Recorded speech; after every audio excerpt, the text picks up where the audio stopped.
In July of 2022, Greggs opened their doors to a flagship branch in the heart of Leicester Square. A blue carpet was laid out to welcome the large crowds eagerly waiting outside the new location, with the first customers enjoying a complimentary sausage roll. But that same month, their proposal to serve the customers until 5 a.m. was shut down by the licensing committee. Early morning sausage dreams crushed, until Greggs decided to fight back. This is the story of the Greggs late night license ban. Had a dramatic intro there, everybody. Here we have a Greggs that will be the center of the story today. But before that, I was fascinated by that caricature guy. Now let's go back to that. Let's process that. Let's assess it. Is this Johnny Depp? I have been thinking about this for a couple of days now, and I need to know, is this man drawing caricatures of Johnny Depp in this day and age, sir?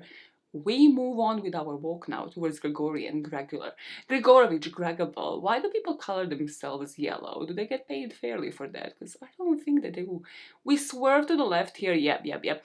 Slug and Lettuce was here, and they had a really great apple crumble about a decade ago. Very useful information, very useful. We swerve to the right because there's a McDonald's that will also be mentioned during this video. Let's zoom in on that, yeah. Finally, we go back to Greggs that needs no seating space because their store assistants are about to face the drunkest and the most obnoxious Brits, which brings us right to the beginning of this video. Detective Unit, yes, I was here all of this time, giving a voiceover to the video that I have taken myself. Does anybody need any toilet paper? Anybody need anything to wipe their ass with? Because I can offer you my journalism degree. Anyways. Welcome to this video. I am wearing Greggs merch. No, I need to zoom in on this, okay? So there's a Greggs logo here, right? Then here, these are supposed to be sausage rolls. They look like spring rolls at best, or something sweet like crepes or pancakes. And then there is Greggs. This is, yeah, one of my favorite details, okay? Now, question for everybody. Put your guess down in the comments. How many times do you think wearing this jacket so far, as I have only worn it outside, like in public, for one day. How many times do you think I have been asked the question, do I work at Greggs? Why can somebody not just wear the merch? Be a fan. A fan base, this Greggs fan base out there. I believe you, some of you belong to it as well. Do you consume Greggs every day? Or is that just me? Every day I am. I'm not even ashamed to admit it. And it's not even sausage rolls. It's just the breakfast, like the egg roll or bacon roll if they're out of eggs. Because there is like an eggs deficit in this country. This is getting scary. Yeah, Brexit like fucked up quite a few things. Anyways. I had to stand up and go cough up some phlegm. Charming. I know, I do feel a lot better now. Thank you for bearing with me for the most chaotic intro. Can we just start? Can we get to the point? Okay, the structure of this video, right? Let me just tell you how this story came about. Beyond me being a Gregular, okay? Beyond me actually entering the premises of Greggs most mornings, like 99% of the mornings for a breakfast roll, like the egg roll, bacon roll. Anyways, you get it. You get a gist. I go there, I got my jacket from Primark because I'm such a fan and everybody fucking knows it. Anyways, cool. Beyond that, then, I have heard in the news the meat and the potatoes of this story. There was supposed to be a court hearing about the operating hours for Greggs, about the extenuation of those hours into the morning. And of course, I swear I don't have a Google alert for this, okay? However, the story reached me. It found me. I found all of the documents online. Yet again, could have told you a story that was in one article, but no, I had to find PDFs, licensing committee, go into like home office and like, why is it forbidden to sell hot foods over certain hours? We'll go all over that shit. So that was already like, you know, now a 2-minute video going on to 20 minutes. And then I was like, well, you can't just start story from there. You just simply cannot. You have to find a bit of information about Greggs' past. This timestamp from this point on, not that this was super relevant like everything you have been listening so far, But honestly, from this point on, you can skip. Like, it isn't relevant to the story in any way. Greg's history is not relevant to the story of the day, but this was a unique opportunity for a super fan here to find about it. I found there is a book by one of the people behind Greg's legacy, one of the Gregs, Ian, who wrote a book, and it's all about like his family story. It's all about the family business, and I have added it to the Goodreads list for myself to read. It isn't crimey at all, and I haven't read it for this video. Like, I have only gone through the excerpts that are online. However, if you want just a video on the history of Greg's, of the history of the bakery chain, let me know. If there is demand for that, I will create one. That sounded a bit like a threat. Let's just go into this video, okay? So now we have the end of the story that it started with. We have the middle of it once I found all of the PDFs, all the documents, and then we have the beginning of it. What is the beginning? It is the history of Greg. So let me walk you through it. Let's ride this ride. Ride this ride with me, because we are here. And a 2-minute video suddenly became a half-an-hour one. Let's go. Let us just all go into the history of Greg's, and it all starts with a man called John. John Gregg. Find me a more British name than that. In 1920s, our boy John pulled a William Shaw, the founder of Deliveroo. He started off as a delivery boy. So he started delivering yeast on his bike, and he could have never imagined what direction this business would take. John was born in 1909 in Newcastle upon Tyne. When he was just 14 years old, he became a part of the family's egg and yeast business. He would deliver goods to the working class households in the local area, first using the push bike. And then in the 1930s, because his family's business was growing so fast, they started delivering orders via a van. Now, this is when it would truly hit off. During the Second World War, John was enlisted to serve in the army. So his wife took the initiative, bought a second van, and started distributing yeast and different bread ingredients by herself. And this would be when the first Greg's shop would open, 1951, on Gosforth High Street.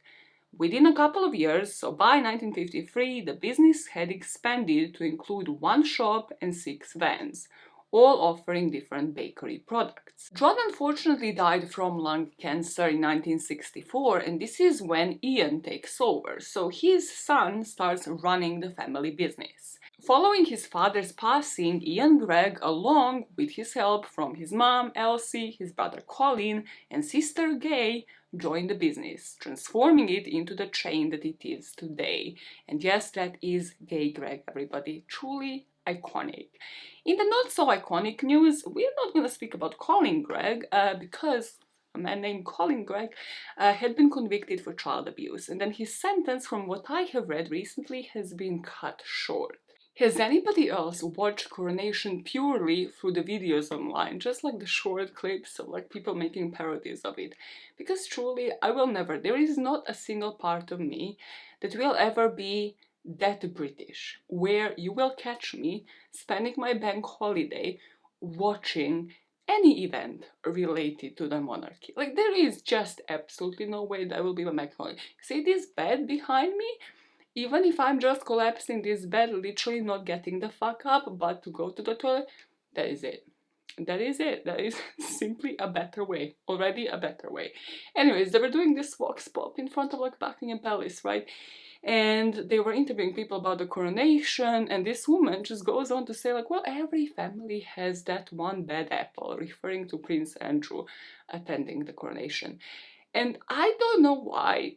I guess that has been stitched on TikTok by so many people. I play one of those videos, but why is the Brits' definition of a bad apple always seemingly having something to do with pedophilia? Like, why do we excuse certain things because it's associated with a certain family or a certain period in time where we didn't have like Me Too movements and stuff like that? Why do we excuse it so much? We just need to stop. We just need to move the fuck on from there and never excuse that behavior. Like, what do you mean a bad apple? What do you actually mean a bad apple? What is there to say? I mean, everyone's got a bad apple. Everyone does have a bad apple in their family, but not a paedophile, Susanna. Do you get me? If my brother started tickling little willies, I would have something to say on that matter, like fuck off. Moving us back in time to when Ian had taken over Greg's, going backwards from 2023 moment that I have just shared with you, Ian is the man now. And he at first focused at expanding Greg's through Northeast, so think Newcastle area. Then he moved some of the shops towards Scotland, and then once the bakery brand began becoming synonymous with the UK baked goods, it expanded to the rest of the UK. So how? If you're thinking about this now, we're going to 1970s, 80s, 90s. How did the marketing really work for Ian and the rest of his family before the internet? So, think about this in three ways. First of all, Ian, who studied at Cambridge, actually discovered this Italian economist that was called Vilfredo Pareto. And this economist was from the 20th century. He had a really deep impact on him. So Pareto's observation in 1905 was that 20% of the population in Italy owned 80% of the land. And this was a catalyst for Greg's, for Ian in particular. So Pareto's principle states that 80% of the desired outcome can be accomplished with 20% of the effort. And this is what resonated with Ian. That is one of the faults here, right? The second one is when Ian thought, okay, now how do I translate this into my actual bakeries? Well, this is when he realized that installing small ovens at the back of the shop and doing most of the heavy baking off-site, he could achieve most of the theaters, like the sights, the smells of the process without the full-size setup. This is when, under Ian's guidance, the company began the expansion strategy. So they had the main central bakery in Gosforth, and that bakery would supply the other shops in the northeast. By 1984, Greg's had 261 shops across 4 divisions and made decision to go public by floating on the stock exchange. And then over the next decade, there was even further growth and more shops being open. So that is one of the faults. The second of the faults when it comes to the marketing was acquiring another bakery chain. In May of 1994, Greg's got Baker's Oven, so they bought them out for a cash sum of, even then, 18 million pounds. Now, this gave Greg's another 424 shops at the time, so that's 424 extra physical stores to operate from. And also, Baker's Oven, this other chain of bakeries, was predominantly in the south. So far we have been speaking about Newcastle upon Tyne and like Gosforth, like that area, so the northeast, and now this allowed Greg's to expand towards the south regions of the UK. The third fold, when it comes to the expansion, Greg's established the Charitable Trust in 1987, and this will eventually be renamed Greg's Foundation. The foundation was established as a family charity to support local communities where Greg's operate. And they do really cool things, like in 1999, Greg's Breakfast Club was established by this trust. Greg's would raise a ton of money for BBC Children in Need. They would have collection boxes introduced to all shops, again to raise money to support local charities. And there are numbers online, and like these numbers are in millions towards supporting different charities, different causes as well in the area. And then obviously with the expansion, this works not just in the northeast of England, rather everywhere. Like London has its own charities that it supports, like it is very much local and being involved with local schools and local events and charities. By 1994, Greg's had about 500 shops, and today there are over 2,000 Greg's outlets. However, one of their outlets was under scrutiny as soon as it had opened. To get into the gist of the story, for the sales of the bakery products that you find like inside of the fridges, inside of Greg's, they are not required to have a license since those products are prepared off-site, they're not kept hot within the store. Like, remember the genius ovens plan that Ian had in mind, and that had helped him basically expand the business, like for the baked goods to be prepared somewhere else and then get shipped into the Greg's bakeries? Yep, that one. So in order, however, for Greg's to offer hot food, beverages, so like bacon wraps, the pizzas that are there since fucking breakfast hours, for whatever reason. Who is eating those pizzas at like 8 a.m.? Please.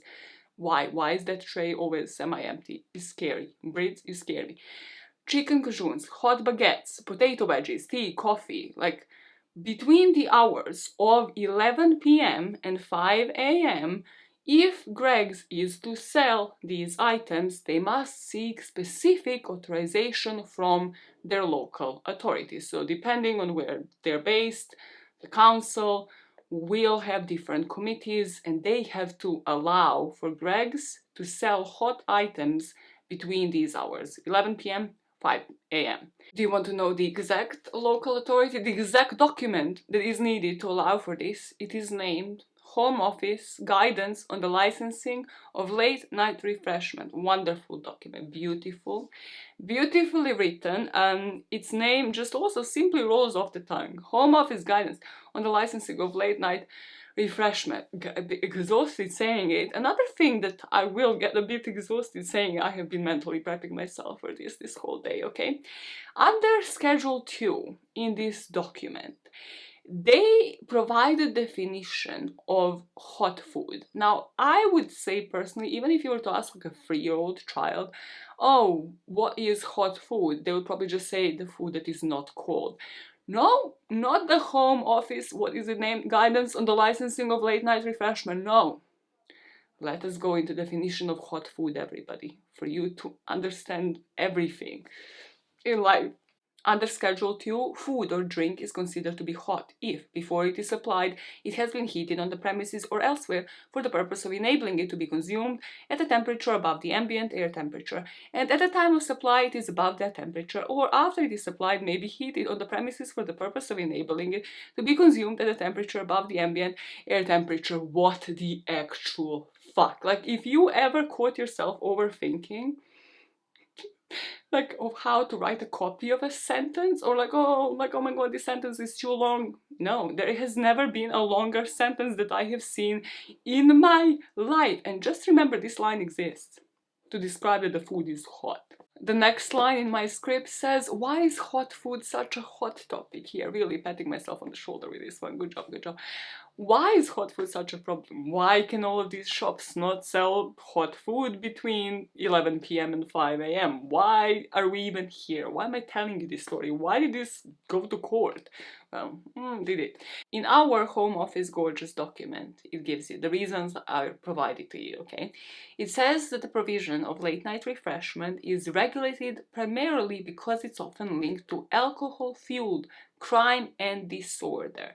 So this is related to fast food takeaways where late night drinkers congregate. And these congregations can then lead to additional noise and disturbance and further congestion in the area. And then the premises that serve cold food and drink are not subject to licensing and can stay open all night because they're not so attractive to people who have been drinking as the ones that are providing hot food and drinks. So hot food is sexy when you drink. It makes the whole premise look appealing. You want to be on TLC, on Strange Addiction. You want to be that person fucking an Eiffel Tower. That will never leave my brain. That always lives here, that woman that is like fucking objects and fucking her fence. And then the Eiffel Tower that was on Strange Addiction. By this is what I'm picturing. Like, when I'm drunk, I'm like, oh my god, Greg's building. It looks very appealing to me. This is what I'm picturing. This is what I have been saying.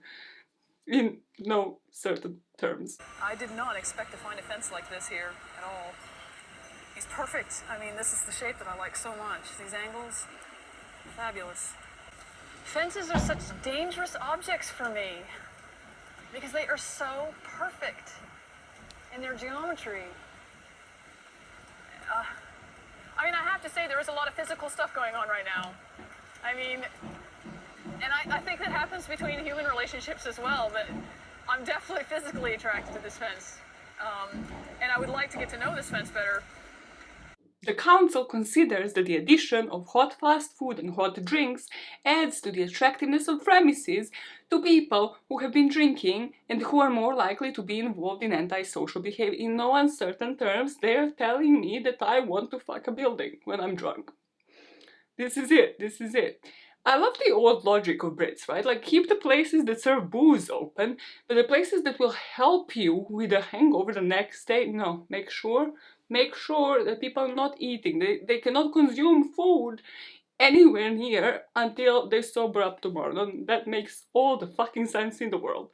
So, this brings us to the meat and the potatoes of the story. Now that you know what hot food is defined at, the Leicester Square Greggs, which opened last summer in 2022, was refused permission to sell hot food items 24 hours a day, with the police claiming that extending opening hours might lead to a rise in crime and antisocial behavior around the site. So who is behind this decision? We are getting into the people versus Greggs, and the people being the licensing committee. Enter the licensing committee, the public service, the organization, let's call it the organization, the establishment that deals with the matters under the Licensing Act 2003.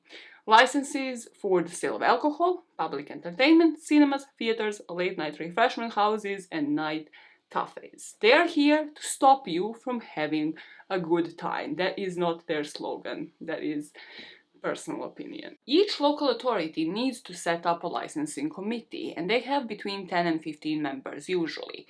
It is assumed that most member-level decisions are going to be made by a subcommittee of 3. So here the documents that I found were at the subcommittee level, like the PDF that I could find of the Greggs appeal online. And here the area would be Westminster. So when the Greggs Central store opened, and all the way up until now, their hours, according to Google, were 7 a.m. to 11 p.m. between Monday and Saturday, and then on Sunday between 8 a.m. to 11 p.m. They had high hopes to sell their sausage rolls, glazed donuts, and breakfast babs, which just happened to be the only things that I buy at Greggs, to Londoners between then and 5 a.m., but those dreams will soon be shut down. It was of the belief that if they had allowed Gregorian to operate overnight, these hours would undermine the licensing objectives in relation to the prevention of crime and disorder. And the anti-Liti committee over here was concerned how this would go against their licensing objectives, which are, repeat after me, public nuisance, prevention of crime and disorder, public safety, and protection of children from harm.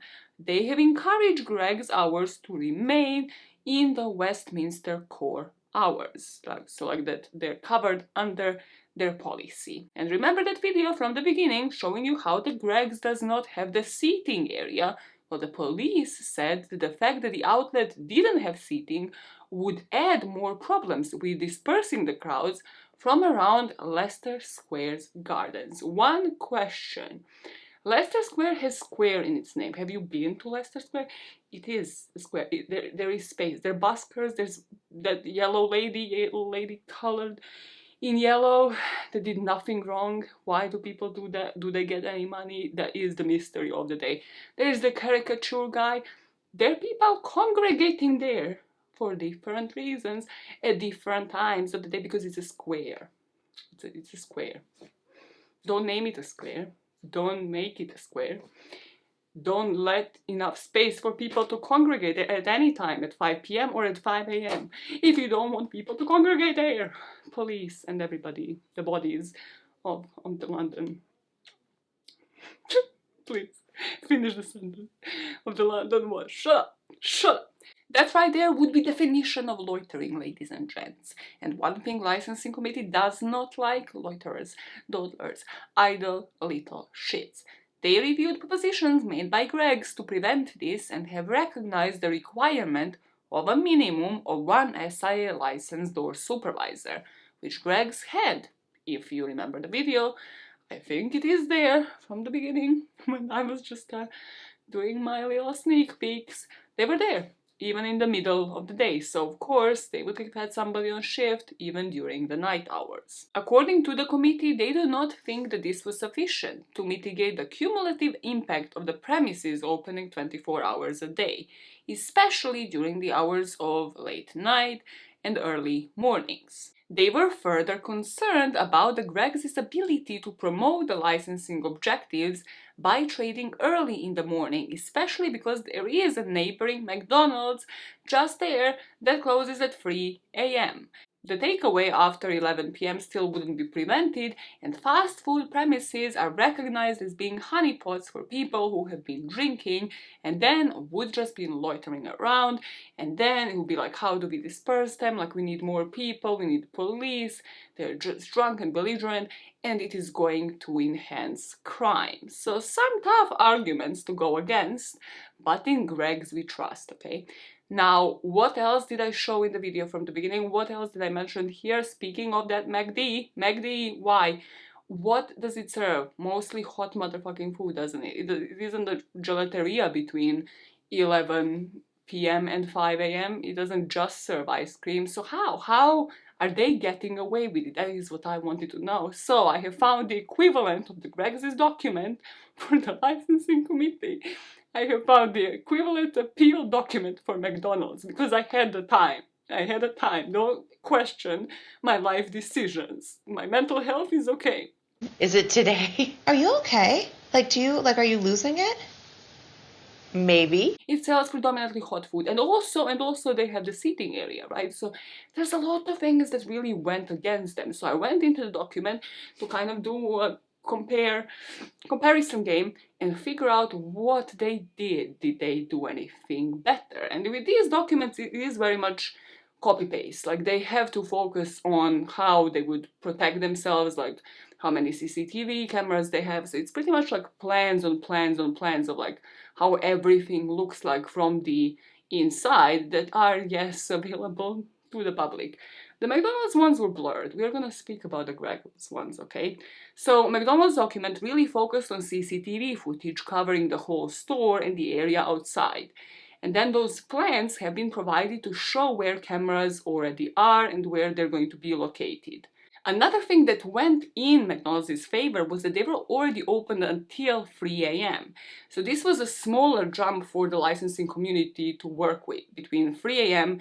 and 5 a.m., that kind of extension compared to Greggs, where they were to be opened until 11 p.m. and they wanted to be open until 5 a.m. So they had that going for them as well, and then McDonald's proposed in their appeal for the hours between 3 a.m. and 5 a.m. for the premises just to operate as a takeaway service. So no consumption of food is to be done on the premises. So no seating area, no loiterers. McD won their appeal by focusing on security and showing how they will use delivery services. And looking at their document and then comparing it to the Greggs one, I was really scared, guys. I was really scared for our bakery boys, because I looked at who was against our Gregler Schmegler.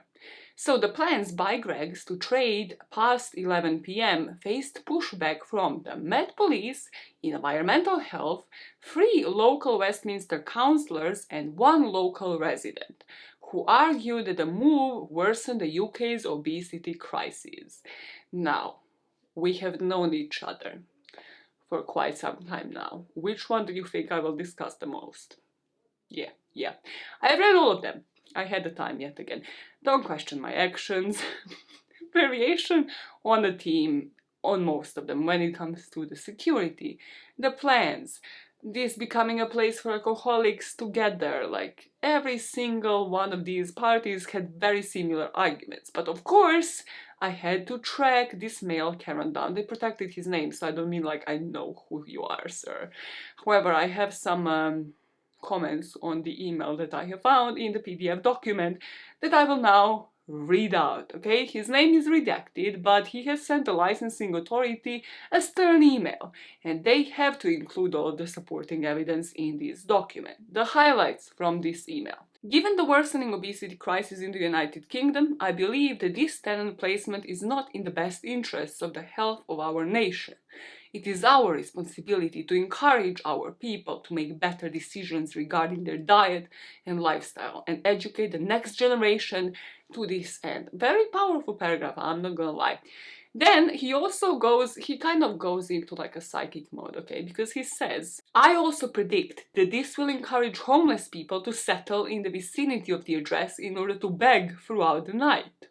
The proposed layout, as detailed, illustrates a lack of understanding of the type of offer that will enhance Leicester Square and steer the area in a more civilized, family-friendly, less vulgar direction. Right now, for this individual, Greg's is just a sausage roll factory plonked in the middle of the West End.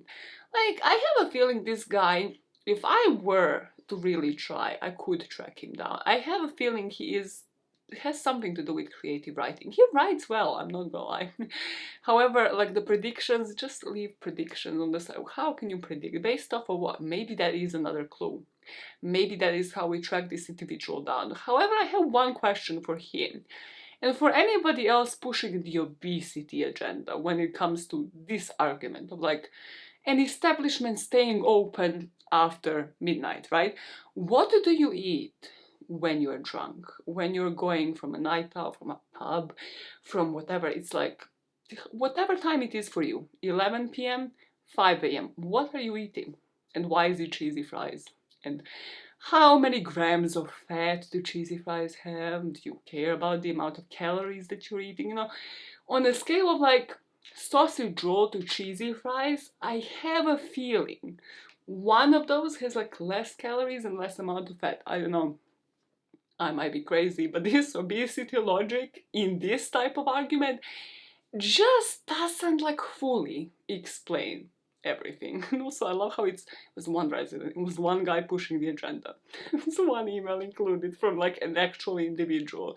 He tried. I think he thought like this was going to like live up and like, you know, other people are going to catch on to this movement, and they just didn't. They just didn't. My favorite thing to constantly remind you of was that this was supposed to be a 2-minute video. So now that we have spoken about everybody against Greg's, we go to their defense. What did Greg have to say for themselves? Their arguments were outlined in the document, and I have kind of put them into like 3 sections. So the first one was to focus on security. They also pretty much copy-pasted pretty much the same exact document that you have seen with MACD, just applicable to Greg's.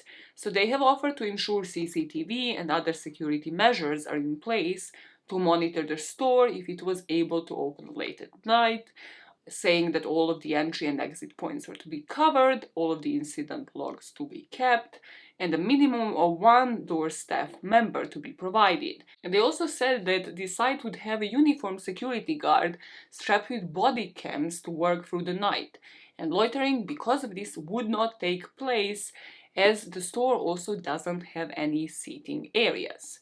The second section here would be plans. So in the document they have to outline everything, including the plans of the premises that we all just have the access to. So they have put like where the security cameras are, where the entrance and exits are, the emergency exit and entrances. I'm not going to lie, like MACD document focused a lot more on the security related plans, but also just blur them out. I feel like this is way too accessible to people and just a safety risk of its own. However, I'm still including it on my screen because it's just accessible online for whatever reason. So let us swiftly proceed to the third section, which is day on day. Greg's even submitted their day-to-day operations to the licensing committee, that no seating area would allow for any loitering to take place, that they are not representing a specific demographic, which is a wild statement to have in any document, that they have done it before in Newcastle. If Geordie Shore guys didn't stir shit up, why would Londoners? They didn't say those exact words, I did. Food will be purchased by night shift workers. Again, they're supporting the NHS, they're supporting the key workers. Hot drinks are not associated with antisocial behavior, which is hilarious to state anywhere, but especially in an official document.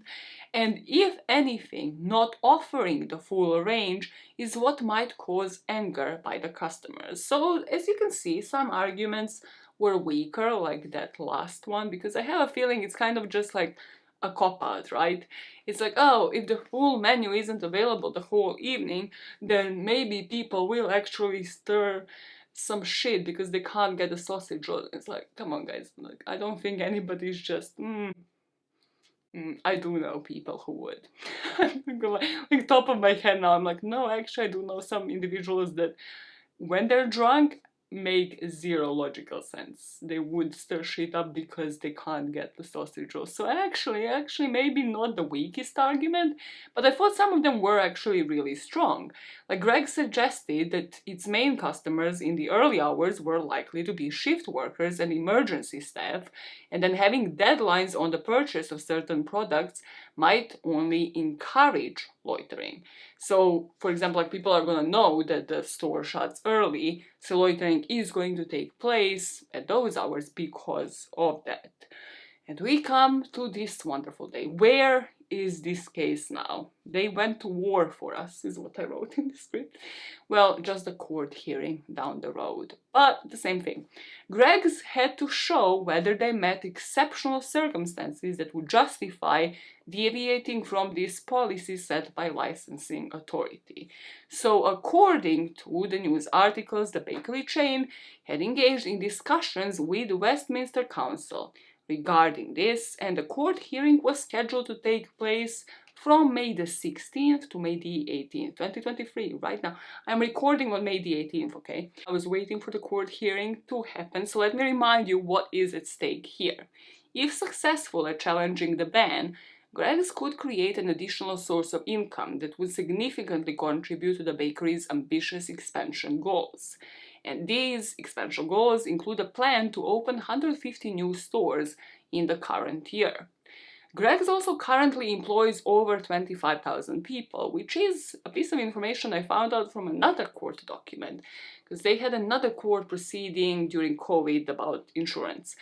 And extra hours open up avenues for more staff to be employed, more shops to then follow suit. But for that, they had to win. 16th of May comes around. I have just come back from my lunch break and put into Google search Greg's court hearing. This is my life. Googling things I research at random times of day. I see an update had been posted half an hour ago, just as I was walking past one of their stores.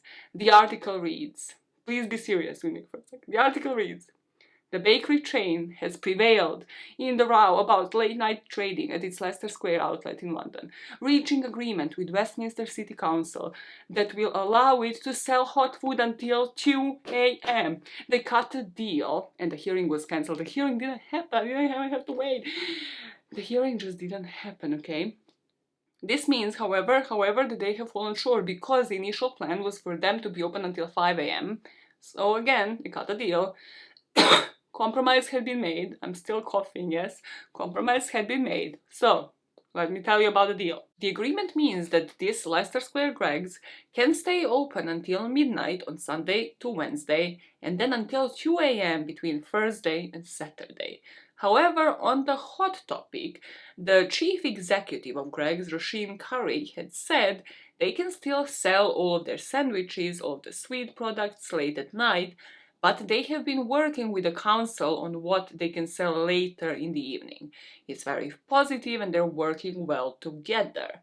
So, from what I gather, this agreement means that they can sell pasties and sausage rolls until 2 a.m. But items from the hot food menu, including pizzas, hot baguettes, chicken gajouns, cannot be sold post 11 p.m. I'm going to kill my neighbors. So extended hours, but giving you less choices in order for you not to loiter around the place that has square in its name. Is it an underwhelming ending? Possibly, but just think about the possibilities that it offers. During the period of 19 weeks leading up to May the 13th, the sales for the sausage roll giant went up, proving once again that all publicity is good publicity. Additional hours offer chances for more job posts, from staff to security, providing the food for key workers at the time when they need it the most. Offering jobs to thousands of people allows for an opportunity for the bakery chain to ensure their employees are paid fairly. A staff member at Greggs currently earns £10.60 per hour, exceeding the minimum wage, yet falling short of the London living wage of £11.95. The chain has the potential to raise the bar. For 2022, Greggs shared pre-tax profit of £148.3 million. Greggs can afford to sell sausage rolls until early hours of the morning, and it can afford to pay its workers fairly. And that is the conclusion of the Greggs court hearing of 2023 that didn't eventually even go through. Was it expected that I will end the video in this way? No, but I had to look it up because, as I'm saying, I am a regular at my local Greggs, I'm a regular at Pret, and some of the people who are genuinely being paid minimum wage, they're being paid for their hard work so poorly, which will never ever make sense to me, have shown me throughout the years, and this doesn't just apply to Greggs, it just applies to any customer service role, more interpersonal skills, more empathy, just by how they would address me as a customer that then became a regular customer, that then like they would see every now and then some people that I interact in my day-to-day life, like through work or my personal life on a daily basis. And I don't know, whether that is enough of a reason, whether their hard work on top of that is also should be considered enough of a reason. Maybe I'm just dumb, but I have a feeling all of those things are enough of a reason for somebody to be paid fairly, especially for a company that is doing so well. So here we are, just a random girl on the internet who had sweated buckets and then had dropped this jacket into a background like a professional, appealing to the universe to like pay people fairly, whatever profession they're in, just pay people fairly. It's really not that fucking hard. Just don't take all the money for yourself, give it to the people that work for you. Logic. Muffing. I will leave you with some outtakes now, and I shall be seeing you in 2 weeks time. Well, I'm pre-recording this, so 2 weeks time from whenever this is out. My little shits. Now they stopped drilling. You see, yeah? They stopped drilling. I don't know if I have complained about the drilling throughout the video, so let's just listen to the outtakes and then it will make sense. It will make sense. Tell me if you want the video on the history of Greggs. I will read the book anyways, so, we might as well. We might as well share that journey together. Bye now, bye guys, bye. Caesar said she might kill her ex, I might kill my neighbors. These SOBs have not been drilling. You hear it? It's a drill. They have not been drilling for a couple of days. I genuinely thought they finished the house. It looks finished. When are they back to drill? When I record. Sons of bitches. Early morning sausage dreams crushed. Were they though? Were they though? When you wake up, it's like 7 a.m. and you're drooling over thinking of sausage rolls. There's better food out there to be eaten, bro. There's better food. This reminds me of that one time my therapist compared me to Pavlov's dog. Like, he compared me to a dog. It's basically calling me a bitch. I'm not. I don't invent the rules. I don't invent the rules. And then after that call, he stopped calling. If you ever feel bad, actual licensed therapist, the man that I could find a website, the man that had a degree, just did not call me back. Oh my god, I find that to be hilarious. It's a story to tell my non-existent children one day. Yeah, you sound sane. You sound very sane. Okay, have you ever met somebody with mouse-like features, like a really small and just a very tiny little itsy bitsy person, mouse-like features that wasn't a rat? That wasn't a fucking rat. No, and I know there's no scientific proof. I know that there haven't been articles written out there. Just think about it, think about it, think about it. Have you ever met people who have like very small facial features that also weren't a snake? Are you dying there for a little bit? But like, truly, I cannot be proven right on this, and it pisses me off, I have tried my very best sometimes to make friends, to befriend people with like small, tiny little facial features, but they're snakes. They're just fucking snakes. Like, lady, this is Wendy's. Why did you just start this argument unprovoked? Because I cannot be proven, and I have been thinking about this for so long. For so long. I don't know why. But some people are just skinny, you know that, right? Like, some people are just genuinely born with, like, smaller nose. The face that doesn't get bloated after every meal. Yeah, that part. Some people are just, like, skinny, bitch. Like, you can't just discriminate against skinny people. It's not about the skinniness. It is about them looking like a mouse and feeling like a rat. Just what? Just go. I have been sweating in buckets, so I have decided to take the jacket off and leave it as a backdrop. By the way, something that I haven't discussed. Fuck. Okay, let me leave this for the outtakes. The logo, right? The 4 square logo. I couldn't find it anywhere online. I hope that it's explained in the book that I plan to read. But I couldn't find anywhere like what it's supposed to signify. In my head, it's like the bakes, you know, like the cheese and onion bakes that are in the shape of the square that Greg's does. But then it's apparently not specified anywhere online of like, oh, what is it really? Or like, when was it rebranded? Because you know the pictures that I'm showing, right, from the 1900s, Greg's logo looks different. It's just very much like the word Greg's and like the emphasis on the G's, and then it converted into this, and nobody really spoke about it. What is it? Is it a conspiracy theory? Is there a conspiracy theory? What would it be, Maya? Please, just think. Just use your brain. Your fucking brain. What would a conspiracy theory be, please? Like a logo of Greg's. But also, why? Whoever designed this, well, I have a beef with you about those sausage rolls on the thing. They don't look anything like sausage rolls. They look like crepes, bro. Like, don't do Greg's dirty like this. I know that it was sold in Primark, okay? I know that Primark isn't like high quality thing, but you already sold it in Primark. You had like a whole merch line. Just shitting on your own jacket. God, move on with this great, Maya. I just want you all to know that this picture may exist. Like, if my first sponsor is not Greg's, how would that, no please, how would this be executed? No, like, they have an app. They could introduce promo code for you. For you. This is my delusional level, okay? The Greg's is one day going to change app features that they need like developers for. They need to pay people for this. For what? Their most loyal customer? I mean, come on, the stakes are high. Like, or what? What else would it be, Maya? Just people showing this picture of you in their local market. Imagine how creepy that would be. Just like thousands of people having a picture of you on their phone for no reason. Like, imagine the fucking arguments that would go with their partners. This is what happens in my delusions. This is my last brain cell at 2 a.m. being like, how do I sponsor Greg's? How do we develop an app feature where they enter, like, I don't know, mysteries with Maya for discount on their breakfast or whatever? And then it goes into, but what if there's an easier way of my face just being distributed? Or just imagine a newbie at Greg's. Someone's first shift and somebody shows them this picture of me. Just, they would be so confused, like, are you looking for somebody? They don't work here, what the fuck? Oh, well, according to so many people, because of this jacket, you know, Maya, you belong. You belong. I finally belong somewhere. Where did this story begin? Because I don't know where it's supposed to end.